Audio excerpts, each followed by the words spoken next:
What if everything you believe about justice is wrong? Not opinions, not culture, not law, but justice itself. Over 1970 years ago, Plato asked a question that still shapes politics and society today. What is a truly just society? And his answer was not democracy, not freedom, but something far more controversial. A society ruled by philosophers. Plato begins with a problem. People define justice differently. Some say justice is helping friends and harming enemies. Others say justice is simply following laws. But Plato rejects all of these. If justice changes based on opinion, then it cannot be real or stable. So he decides to approach the problem in a completely different way. Instead of analyzing one person, Plato imagines an entire city. Why?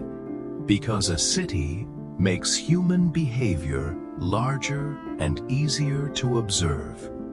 He believes that justice in a society will mirror justice in the human mind. So, to understand a single person, we must first understand the structure of an ideal city. Plato's city is built from scratch.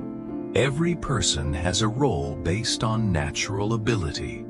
The idea is simple. What if everyone only did the job they are best suited for?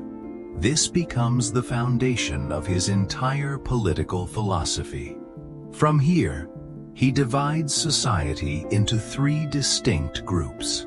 The first group is the producers.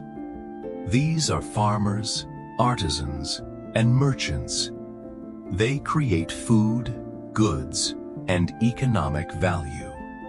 The second group is the guardians.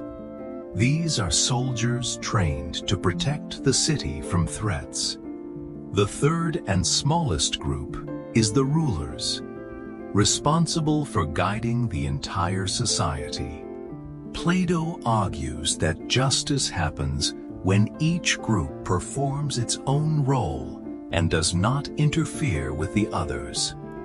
When producers produce, guardians protect, and rulers govern wisely, the city becomes balanced. Justice for Plato is not equality of power, but harmony of function. Now comes Plato's most controversial idea. He claims that rulers should not be chosen by wealth, strength, or popularity. Instead, rulers must be philosophers, people who seek truth above everything else. He believes only those who understand reality deeply can govern correctly. Plato famously says, "Until philosophers become kings, or kings become philosophers, cities will never be just." This means political power should belong to those who value wisdom over desire.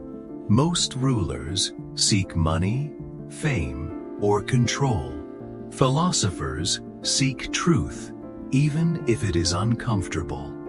Then, Plato introduces the allegory of the cave. Imagine people chained inside a dark cave. They can only see shadows projected on a wall. These shadows are their entire reality. They believe the shadows are real objects, unaware of anything beyond the cave. One prisoner escapes. He leaves the cave and sees the outside world for the first time. The sunlight is painful at first, but gradually he realizes the truth. The shadows were illusions.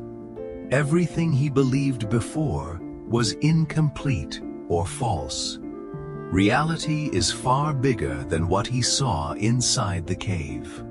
Plato uses this story to explain human ignorance. Most people, he says, live like prisoners in the cave. They accept appearances as truth.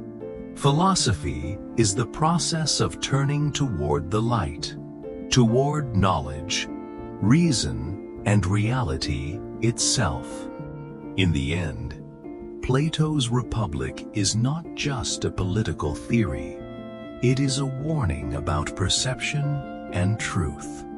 A society without wisdom becomes blind, and individuals who never question their reality remain trapped in illusion.